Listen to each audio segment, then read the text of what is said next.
안녕하십니까, 김주성입니다. 안식일학교 교과 제8과를 시작합니다. 제목은 시편에 나타난 계시 1입니다. 시편을 주의 깊게 읽다 보면 요한계시록을 더 잘 이해할 수 있도록 하는 단서들을 발견하게 됩니다. 특별히 이 땅의 마지막 시대 남은 교회의 사역을 묘사하는 요한계시록 14장을 생생하게 이해할 수 있도록 도움을 주는 내용들을 발견할 수 있습니다. 이 세상 마지막 때에 하나님의 백성들이 해야 할 역할을 잘 이해하게 해줄 내용들을 시편에서 발견해 보겠습니다. 5월 18일 일요일 교과 제목은 우리의 대제사장입니다. 모세는 성소 건축을 감독하면서 그가 바라는 대로 한 것이 하나도 없었습니다. 하나님께서 모세에게 청사진을 주셨습니다. 출애굽기 25장 40절을 봅니다. 너는 삼가 이 산에서 내게 보인 양식대로 할지니라. 우리는 히브리서에서 모세가 본 양식이 더 높은 실체인 하늘 성소의 양식이었음을 보게 됩니다. 히브리서 9장 11절로 15절을 봅니다. 하늘 성소의 대제사장으로서의 그리스도에 대하여 어떤 내용을 담고 있으며 우리를 위해서 어떤 일을 하시는지 살펴보겠습니다. 그리스도께서는 장래 좋은 일의 대제사장으로 오사 손으로 짓지 아니한 것 곧 이 창조에 속하지 아니한 더 크고 온전한 장막으로 말미암아 염소와 송아지의 피로 하지 아니하고 오직 자기의 피로 영원한 속죄를 이루사 단번에 성소에 들어가셨느니라. 염소와 황소의 피와 및 암송아지의 죄를 부정한 자에게 뿌려 그 육체를 정결하게 하여 거룩하게 하거든 하물며 영원하신 성령으로 말미암아 흠없는 자기를 하나님께 드린 그리스도의 피가 어찌 너희 양심을 죽은 행실에서 깨끗하게 하고 살아계신 하나님을 섬기게 하지 못하겠느냐. 이로 말미암아 그는 새 언약의 중보자시니 이는 첫 언약 때에 범한 죄에서 속량하려고 죽으사 부르심을 입은 자로 하여금 영원한 기업의 약속을 얻게 하려 하심이라.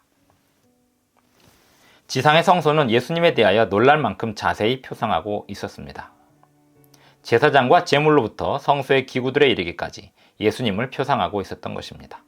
그 모든 것이 예수님에 대해서 나타내고 있었습니다. 요한계시록은 물론 성소의 이미지로 풍성하게 채워져 있습니다. 성전의 촛대와 향단과 언약궤를 언급하고 있으며 여러 상징들이 성전에 대한 암시들을 나타내고 있습니다. 구약 성경의 성소에 대한 이해가 요한이 계시록에서 묘사하는 것들에 대한 이해를 위해서 필수적입니다. 사도 바울은 이스라엘의 경험에 대해 이렇게 말했습니다.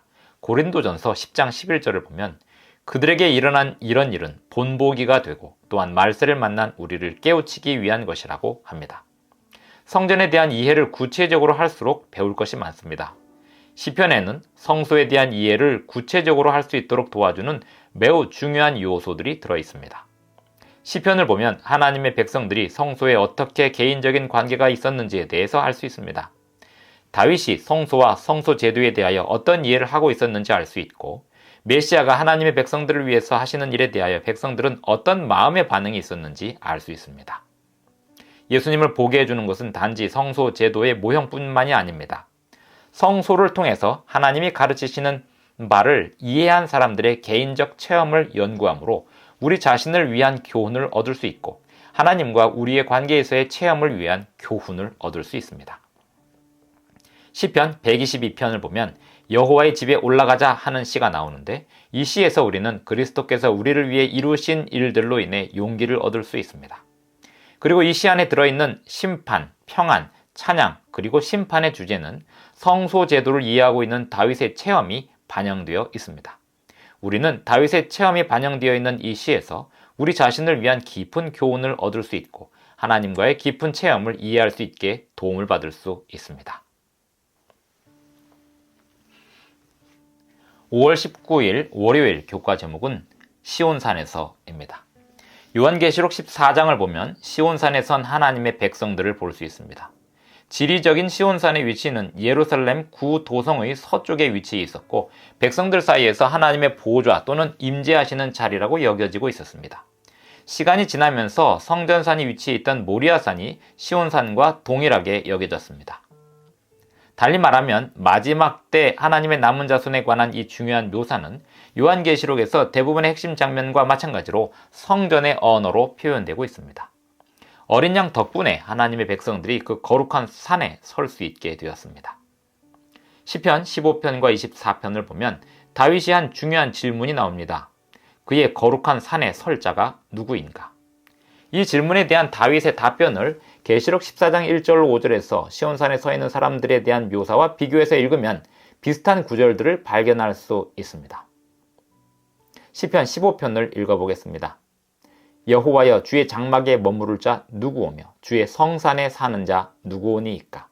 정직하게 행하며 공의를 실천하며 그의 마음에 진실을 말하며 그의 혀로 남을 허물하지 아니하고 그의 이웃에게 악을 행하지 아니하며 그의 이웃을 비방하지 아니하며 그의 눈은 망령된 자를 멸시하며 여호와를 두려워하는 자들을 존대하며 그의 마음에 서원한 것은 해로울지라도 변하지 아니하며 이자를 받으려고 돈을 꾸어주지 아니하며 뇌물을 받고 무죄한 자를 해하지 아니하는 자이니 이런 일을 행하는 자는 영원히 흔들리지 아니하리이다.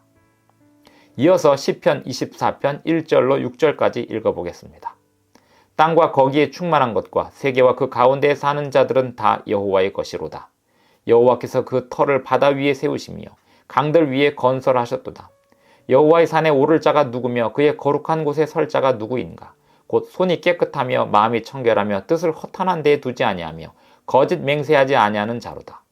그는 여호와께 복을 받고 구원의 하나님께 공의를 얻으리니 이는 여호와를 찾는 족속이요 야곱의 하나님의 얼굴을 구하는 자로다.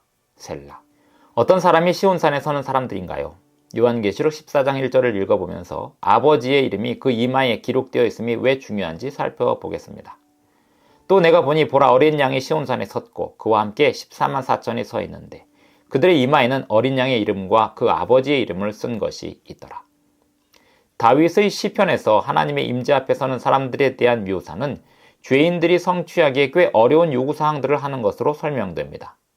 누가 항상 올바른 길만을 걸어왔고 또는 마음의 진실만을 말해왔을까요? 우리 중에 과연 영원히 흔들리지 않는 자라고 할 사람이 누가 있을까요?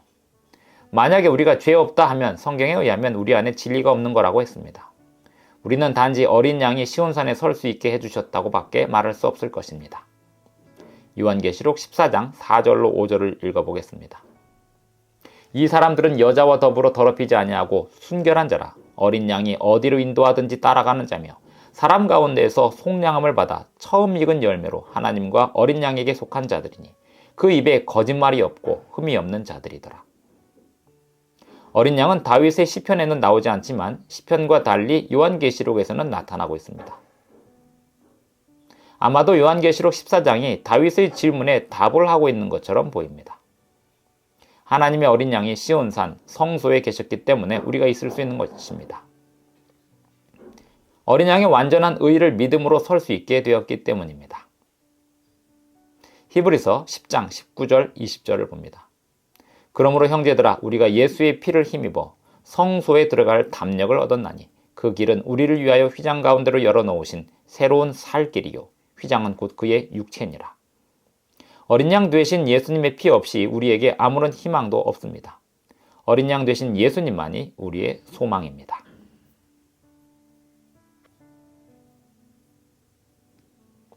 (5월 20일) 화요일 교과 제목은 우리 마음속의 법입니다. 남은 자손이 시온산에 모입니다. 그들의 이마에 이름이 새겨져 있습니다. 아버지와 어린 양의 이름입니다. 이 두 이름을 굳이 구분할 필요가 없는 것은 예수님이 곧 아버지의 형상이시기 때문입니다. 성경에서 이름은 사람들이 서로를 호칭하는 그 이상의 의미가 있습니다. 이름은 곧 성품을 나타냅니다. 오늘날 많은 문화권에서 여전히 상대방의 고상한 성품을 생각할 때 명성이 좋다 또는 높은 명예를 가지고 있다고 하는데 명성이나 명예할 때 명이 이름이란 뜻이 있는 것입니다.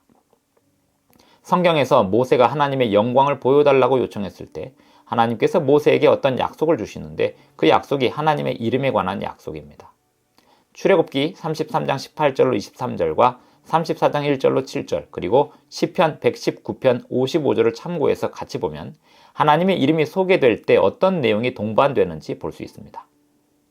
출애굽기 34장 1절로 7절을 읽어보겠습니다. 여호와께서 모세에게 이르시되 너는 돌판 둘을 처음 것과 같이 다듬어 만들라. 내가 깨뜨린 처음 판에 있던 말을 내가 그 판에 쓰리니 아침까지 준비하고 아침에 시내산에 올라와 산 꼭대기에서 내게 보이되 아무도 너와 함께 오르지 말며 온 산에 아무도 나타나지 못하게 하고 양과 소도 산 앞에서 먹지 못하게 하라. 모세가 돌판 둘을 처음 것과 같이 깎아 만들고 아침에 일찍 일어나 그 두 돌판을 손에 들고 여호와의 명령대로 시내산에 올라가니 여호와께서 구름 가운데에 강림하사 그와 함께 거기 서서 여호와의 이름을 선포하실세. 여호와께서 그의 앞으로 지나시며 선포하시되 여호와라 여호와라 자비롭고 은혜롭고 노하기를 더디하고 인자와 진실이 많은 하나님이라. 인자를 천대까지 베풀며 악과 과실과 죄를 용서하리라. 그러나 벌을 면제하지는 아니하고 아버지의 악행을 자손 3, 4대까지 보응하리라. 어떤 사람들은 하나님의 영광을 접근할 수 없는 밝은 빛으로 표현하는데 매우 적절한 표현입니다. 하지만 하나님의 영광은 단지 보이는 것 그 이상의 의미가 있습니다. 하나님의 영광은 곧 하나님의 성품입니다. 하나님의 이름이 같은 의미입니다. 성경에서 하나님의 이름이 남은 자손의 이마에 새겨져 있다고 하는 것은 단지 그 글자가 이마에 새겨져 있다는 뜻이 아닙니다. 그들의 성품에 하나님의 성품이 새겨져 있다는 뜻이고, 그래서 그 삶에서 하나님의 성품과 사랑이 나타난다는 뜻입니다. 하나님께로 이끌리고 있고 하나님을 사랑하는데 하나님이 하나님이시기 때문이기도 하고 하나님이 그들을 위해 이루신 일로 인함이기도 합니다. 하나님께서 모세에게 자신의 품성을 나타내실 때 모세는 십계명을 받기 위해서 돌판을 깎아서 산에 올랐을 그때라는 점이 흥미롭습니다. 왜냐하면 십계명은 하나님의 성품의 사본이기 때문입니다. 마찬가지로 계시록 14장에서 하나님의 이름이 그 이마에 새겨진 하나님의 백성들은 하나님의 계명을 지키는 사람들로 묘사되고 있습니다. 히브리서에 표현된 말에 주목해 봅시다. 히브리서 10장 16절 17절을 봅니다. 주께서 이르시되 그날 후로는 그들과 맺을 언약이 이것이라 하시고 내 법을 그들의 마음에 두고 그들의 생각에 기록하리라 하신 후에 또 그들의 죄와 그들의 불법을 내가 다시 기억하지 아니하리라 하셨으니. 얼마나 놀라운 복음의 표현인가요? 하나님의 율법이 우리의 삶에 나타나게 되지만 한편 여전히 우리는 죄사함의 은혜, 곧 우리의 죄가 다시는 기억되지 않는 복음의 약속을 필요로 합니다. 하나님의 이름은 그분의 성품입니다. 하나님의 도덕법은 그분의 품성의 사본입니다. 마지막 때에 하나님의 거룩한 산에 서는 자들은 하나님의 사랑 안에 있는 자들입니다. 그 사랑은 하나님의 율법에 대한 순종으로 나타납니다. 5월 21일 수요일 교과 제목은 시편 5편입니다. 시편 5편을 읽어보면 다윗은 구원을 잃어버린 자들과 구원받은 자들 사이의 차이점을 선명하게 보여주고 있습니다. 이 시편을 계시록 14장 1절과 그 이후 12절까지의 내용에서 비교해서 읽어볼 만합니다. 어떤 비슷한 점을 발견하게 되고 마지막 때 하나님의 남은 백성의 일원이 된다는 의미가 무엇인지 더 잘 이해할 수 있게 해줄 것입니다. 읽어보겠습니다. 여호와여 나의 말에 귀를 기울이사 나의 심정을 헤아려 주소서. 나의 왕 나의 하나님이여 내가 부르짖는 소리를 들으소서. 내가 주께 기도하나이다. 여호와여 아침에 주께서 나의 소리를 들으시리니 아침에 내가 주께 기도하고 바라리이다. 주는 죄악을 기뻐하는 신이 아니시니 악의 주와 함께 머물지 못하며 오만한 자들이 주의 목전에 서지 못하리이다. 주는 모든 행악자를 미워하시며 거짓말하는 자들을 멸망시키시리이다. 여호와께서는 피 흘리기를 즐기는 자와 속이는 자를 싫어하시나이다. 오직 나는 주의 풍성한 사랑을 힘입어 주의 집에 들어가 주를 경외함으로 성전을 향하여 예배하리이다. 여호와여 나의 원수들로 말미암아 주의 공의로 나를 인도하시고 주의 길을 내 목전에 곧게 하소서. 그들의 입에 신실함이 없고 그들의 심중이 심히 악하며 그들의 목구멍은 열린 무덤 같고 그들의 혀로는 아첨하나이다. 하나님이여 그들을 정죄하사 자기 꾀에 빠지게 하시고 그 많은 허물로 말미암아 그들을 쫓아내소서. 그들이 주를 배역함이니이다. 그러나 주께 피하는 모든 사람은 다 기뻐하며 주의 보호로 말미암아 영원히 기뻐 외치고 주의 이름을 사랑하는 자들은 주를 즐거워하리이다. 여호와여 주는 의인에게 복을 주시고 방패와 같은 은혜로 그를 호위하시리이다. 다윗이 말한 악이 주와 함께 머물지 못한다는 말씀은 중요합니다. 성전의 핵심이 하나님이 당신의 백성들과 함께 거하시는 것인데 계시록에서 묘사하는 하나님의 나라도 마찬가지입니다. 하나님의 보좌에 나갈 사람들은 반드시 구원받은 사람들이어야 합니다. 시편 5편 7절에서 다윗이 예배에 대해서 묘사한 것도 중요합니다. 읽어보겠습니다. 오직 나는 주의 풍성한 사랑을 힘입어 주의 집에 들어가 주를 경외함으로 성전을 향하여 예배하리이다. 이 문제는 대쟁투의 성패가 달린 중요한 문제입니다. 계시록 13장은 예배를 5번이나 언급합니다. 세 천사의 기별은 온 세상을 향해 창조주 하나님을 예배하라고 합니다. 다윗은 하나님을 두려워한다고 했는데 남은 자손의 기별도 하나님을 두려워하며 그에게 경배를 돌리라. 이는 그의 심판하실 시간이 이르렀기 때문이라고 합니다. 계시록 14장에서 구원받은 자들이 그 입에 거짓말이 없다고 한 말씀도 중요합니다. 그들은 그들의 생애와 말로서 진리를 나타내는 사람들이고 하나님의 의로우신 성품을 나타내는 사람들입니다. 다윗에 의하면 악인들은 그 입에 신실함이 없다고 했습니다. 계시록의 핵심 부분에서 요한이 보는 이 장면들은 놀라운 장면입니다. 죄인에 불과한 자들이 죽음에서 건져냄을 받아서 하나님 앞에 설 수 있게 됩니다. 그들은 이 권리를 스스로 획득한 게 아닙니다. 그들과 함께 서신 하나님의 아들이자 하나님의 어린 양 되신 예수님 덕분에 이 특권을 얻게 되었습니다. 그들은 구원함을 받았고 죄의 용서함을 받았습니다. 그들은 더 이상 그 자신들의 죄책을 짊어지지 않습니다. 왜냐하면 하나님의 어린 양께서 그들을 위해서 그들의 죄를 대신 짊어지셨기 때문입니다. 하나님의 이름이 마음에 새겨지면 침묵하기가 어렵습니다. 하나님의 백성들은 큰 소리로 마지막 자비의 외침을 전합니다. 시편 5편 11절을 봅니다. 그러나 주께 피하는 모든 사람은 다 기뻐하며 주의 보호로 말미암아 영원히 기뻐 외치고 주의 이름을 사랑하는 자들은 주를 즐거워하리이다. 5월 11일 목요일 교과 제목은 죄인에게 주의 길을 가르치소서입니다. 이사야 6장 1절로 8절을 보면 하나님의 보좌실에서 이사야는 이런 말씀을 듣습니다. 내 악이 지하여졌고 내 죄가 사하여졌느니라. 이 말씀을 들은 후 이사야는 하나님의 부르심에 이렇게 답합니다. 내가 여기 있나이다. 나를 보내소서. 즉 이사야는 자신의 죄를 알았지만 하나님 앞에 의롭게 됨을 깨달은 후에는 하나님의 일을 할 준비가 되었습니다. 우리는 다를까요? 그렇지 않습니다. 우리가 구원을 받지 못했다면 어떻게 다른 사람에게 구원을 선포할 수 있을까요? 그러나 우리가 예수님이 우리를 위해 하신 일을 믿고 예수님을 믿어 구원을 얻었다면 우리는 복음을 선포할 준비가 되어 있을 것입니다. 시편 51편 7절로 15절을 보면서 다윗이 그의 죄를 용서받은 후에 어떤 것을 약속하고 있는지 보겠습니다. 우슬초로 나를 정결하게 하소서. 내가 정하리이다. 나의 죄를 씻어주소서. 내가 눈보다 희리이다. 내게 즐겁고 기쁜 소리를 들려주시사 주께서 꺾으신 뼈들도 즐거워하게 하소서. 주의 얼굴을 내 죄에서 돌이키시고 내 모든 죄악을 지워주소서. 하나님이여 내 속에 정한 마음을 창조하시고 내 안에 정직한 영을 새롭게 하소서. 나를 주 앞에서 쫓아내지 마시며 주의 성령을 내게서 거두지 마소서. 주의 구원의 즐거움을 내게 회복시켜 주시고 자원하는 심령을 주사 나를 붙드소서. 그리하면 내가 범죄자에게 주의 도를 가르치리니 죄인들이 주께 돌아오리이다. 하나님이여 나의 구원의 하나님이여 피 흘린 죄에서 나를 건지소서. 내 혀가 주의 공의를 높이 노래하리이다. 주여 내 입술을 열어주소서. 내 입이 주를 찬송하여 전파하리이다. 주께서는 제사를 기뻐하지 아니하시나니 그렇지 아니하면 내가 드렸을 것이라. 주는 번제를 기뻐하지 아니하시나이다. 하나님께서 구하시는 제사는 상한 심령이라.